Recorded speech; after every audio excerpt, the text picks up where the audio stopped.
I'm super excited to be back, and thank you for taking time out. And hopefully, you guys are hungry. Is everyone hungry? Yes. Good. Nice. I like that. When you think about a menu, I always think about what's the most in season. But very often, when you think about a menu, I write the menus maybe 2 months before.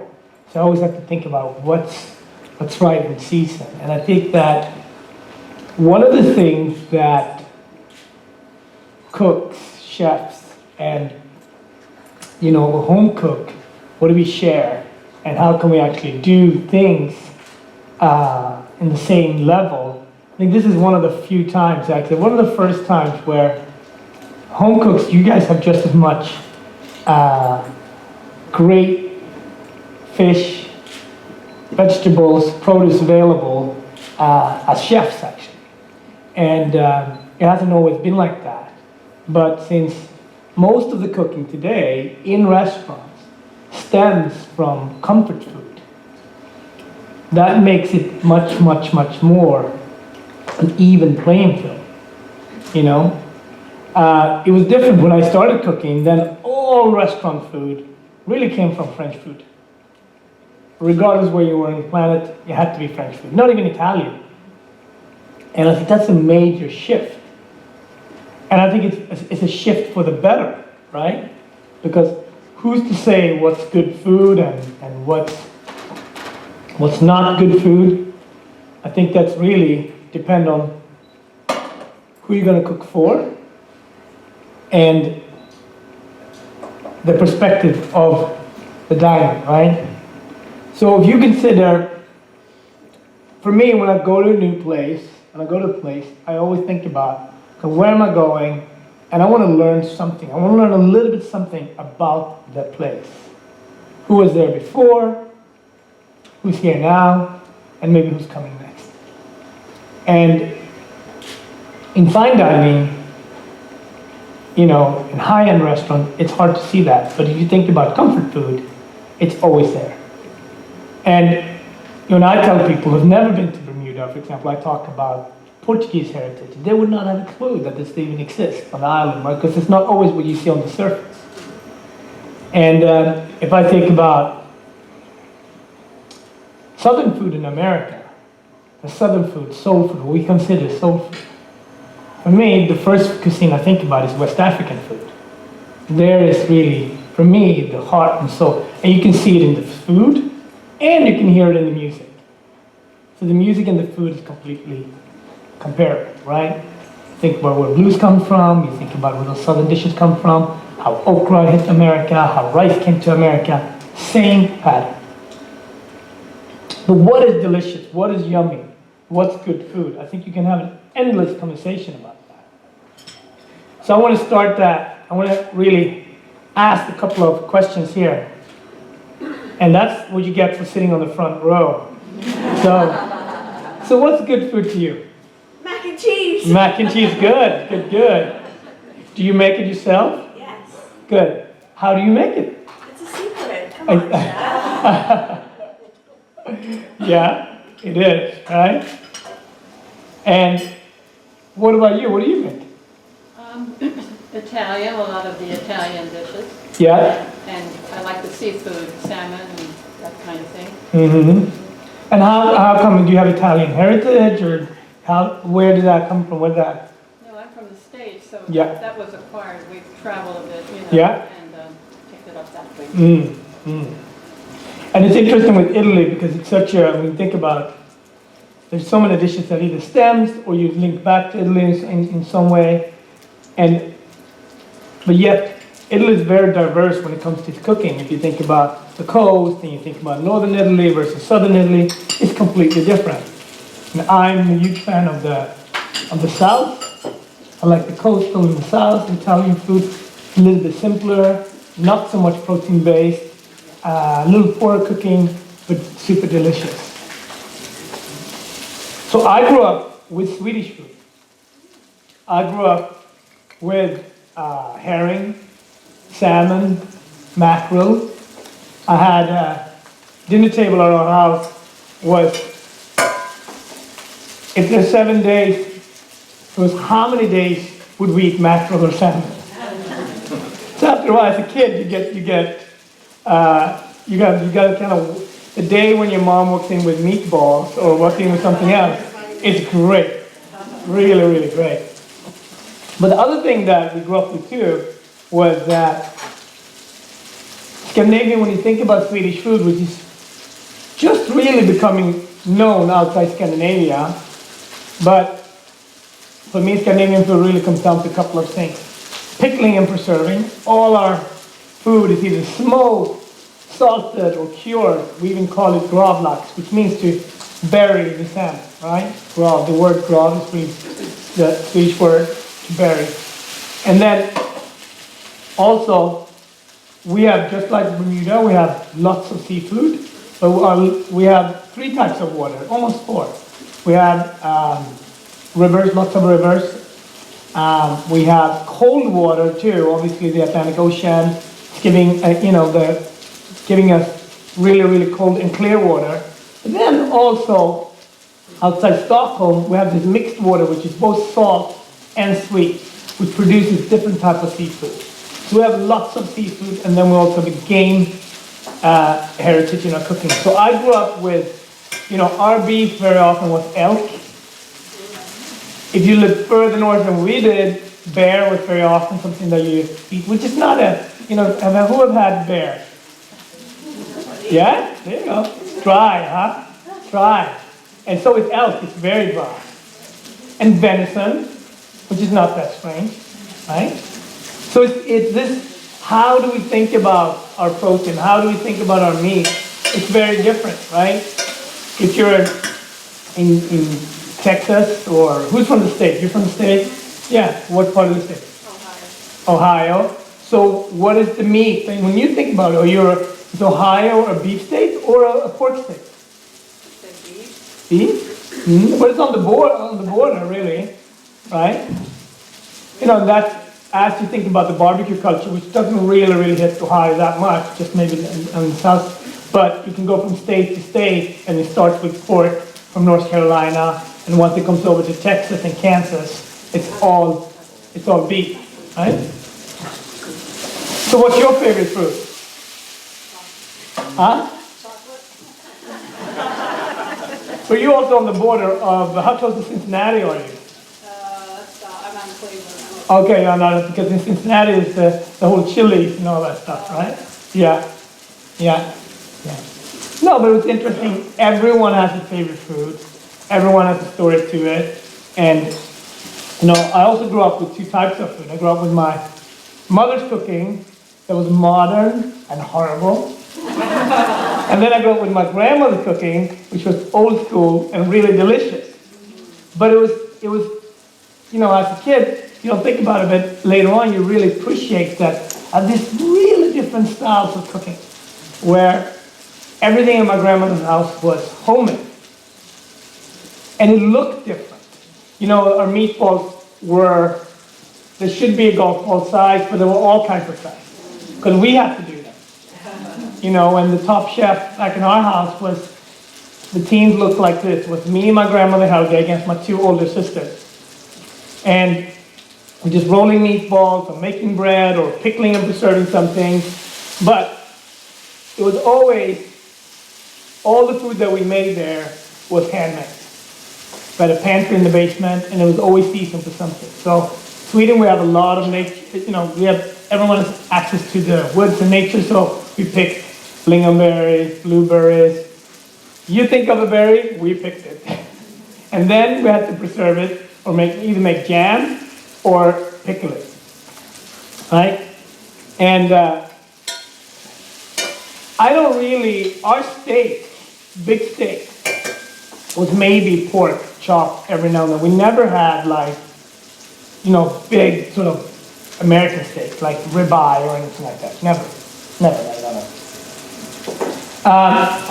And my mom tried to be modern, so she was the type of mom like, oh, microwave, great, all this stuff. And just like packaged food, just all this stuff. So I grew up with both those things. And I always say we used to have two dinners. One was at mom's house, and then me and my sisters used to bike up to my grandmother and just really finish dinner right there. I'm gonna make a soup for you guys that I think everyone has had, but it's very simple to do. And I think when you make a dish, sometimes the success in a dish can very often be in the relatability. So here's a dish, a gazpacho. And the reason why I wanted to do gazpacho is because you can really decide, you can really drive how elegant, how high-end you want to make it, or how simple you want to make it. And I love recipes like that you can really, you decide what type of party is this. Do I really like my guest, or do I just like them a little bit? Which is always important, right? So, it's very simple. I just took peppers, a little bit of celery, and I just roasted them, right? Celery, peppers, a little bit of garlic and shallots, and I just roasted them. And I roast some things, and some I'm going to leave raw, just to create. When you roast garlic and shallots, for example, they change completely in flavor. You know, a roasted garlic becomes nutty and really sweet, depending how long you roast it. And a raw garlic just has a really sharp edge to it. Both are delicious flavors, but depending, again, who am I cooking for? The other thing here that is key is how do you treat the chilies? So I roasted the chili, and if you're cooking for kids, for example, maybe that chili becomes bell peppers instead.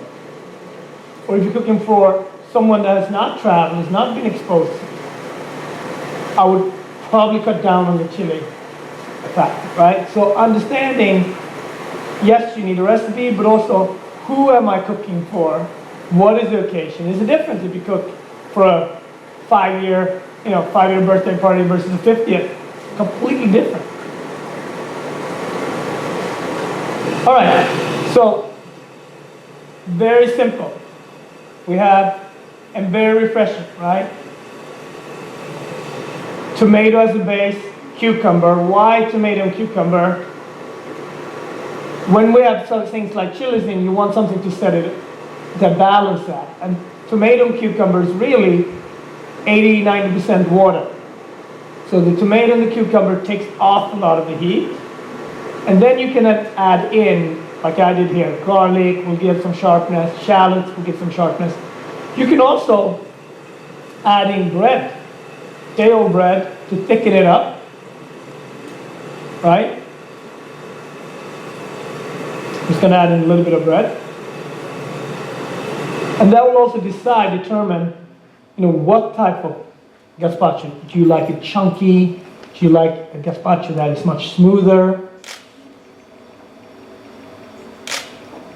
And leftover bread here can be absolutely something really, I think, is really smart to save up on. A little bit of vinegar, like cherry vinegar. Some salt.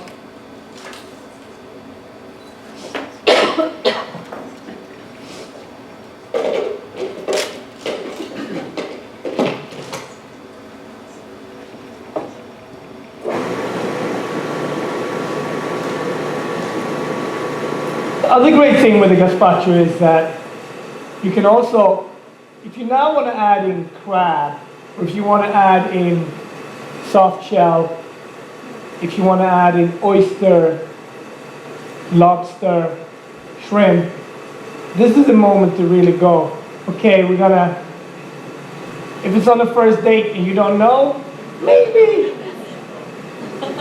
just cucumbers. If it's somebody like, oh, let's celebrate big time, why not grill off a piece of lobster? Any type of seafood would really work. But it's also when and how do you think about, when do you add in seafood, for example?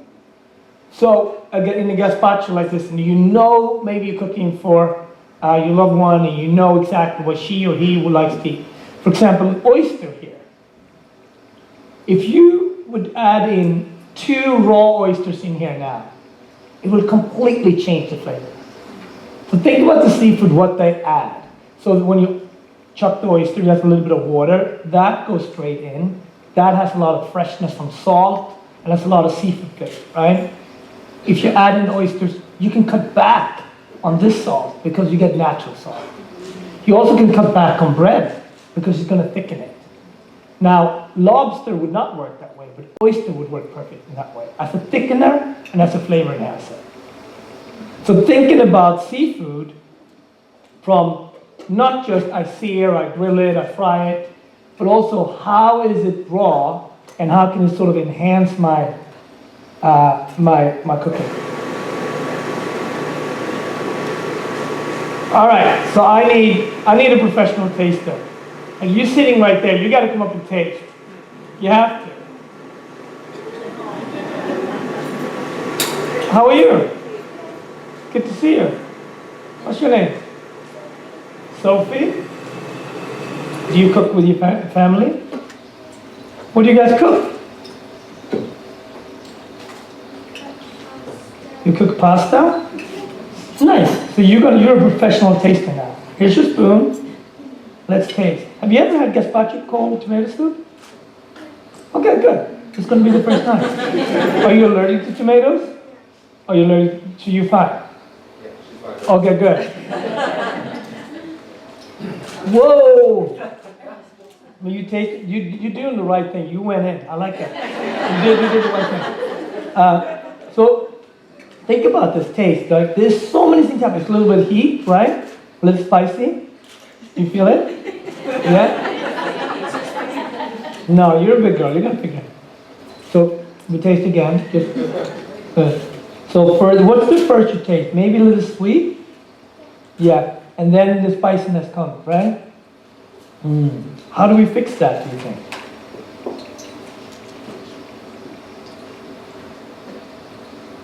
We can stretch it. We can add in water. So we're going to add in a little bit of water. Only the best for you, Sophie. And the other thing we can add in, we can actually add in a little bit of bread. We're going to thicken it up and take some of that heat out. Okay? So, do you like mom's cooking or dad's cooking? Now I'm putting you on the spot. Huh? Mom's? Safe choice. Not get you in trouble. All right, we're going again. So what pasta is it like? Do you like it with meat sauce? Do you like lasagna? What do we like? Meat sauce, good. Nice. So, if you look in here, good look. So that's just like mixing up this tomato soup. And now, you can turn it off. Yep.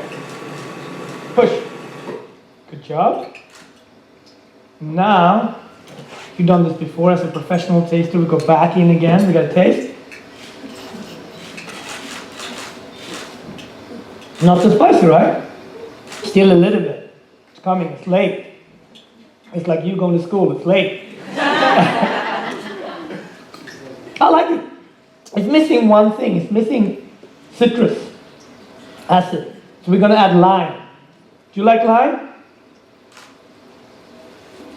So you're going to squeeze it in. It's not easy to squeeze lime.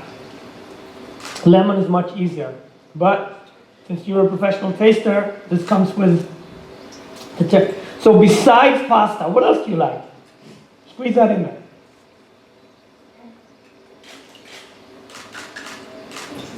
Pizza? What is it about? What is it about pizza? Do you think it's the bread? Everyone I know likes pizza. Do you think it's bread? Yeah. And what topping do you like on your pizza? Ham? Do you like any fish? What fish? Salmon. Oh, nice. I like salmon. I grew up with salmon too. You're doing great. Good. Now, lick your fingers now. You feel that taste? Very acidic, right? Very sour. What else do you think? What other things can we taste? We can taste sweet, right? Salt, sour, spicy, and also one that we might not think about, but we can all taste, and everyone has had in this room, but we don't think about, is umami. Where do we find umami? Does anyone have an example of that? Umami. So umami, have you ever had ketchup? Umami is in ketchup. It has this flavor. Have you ever had, miso soup, for example, right? It's this flavor that is really in between. It has a little bitter.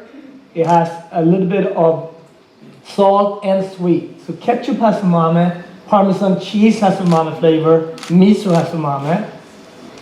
And this is something that obviously been around for a long time, but haven't really got popular in the West by the time we started to eat sushi. So there's still going to be things in your lifetime that maybe yet you're not aware of, that you can actually discover from a taste point of view. So when you're our age, this is like something that everyone would know about. So we even think about how, if I would say what comfort food were 50 years ago. Let's say it was roasted chicken with mashed potatoes. If you say somebody that's born in the 70s, maybe would say comfort food is, let's say it's hamburger. Someone born in the 80s maybe would say pizza. Someone born in the 90s would say tacos. Someone born in 2000 would say sushi. So our flavors evolve. So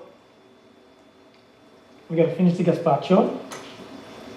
We push on. Good job.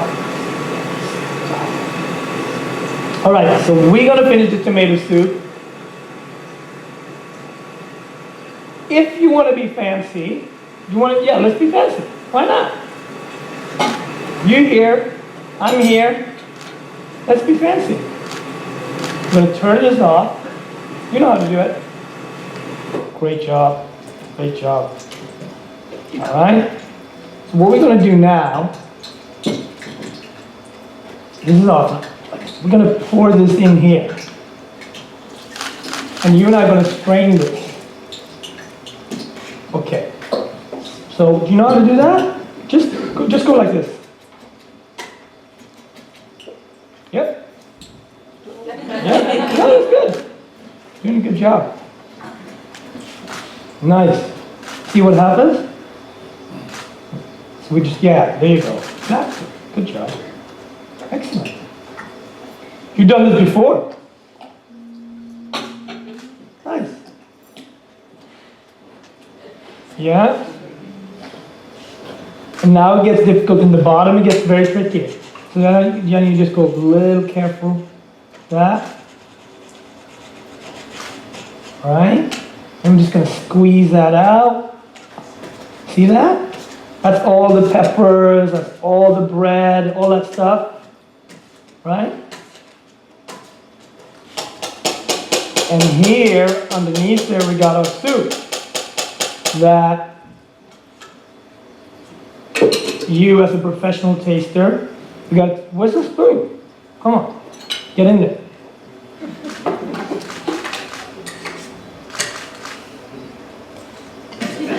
Good, right? Nice. Good job. You know, I have something for you. This is a book called Make It Messy. That's for you. All right? Read it, enjoy it. Good job, Sophie.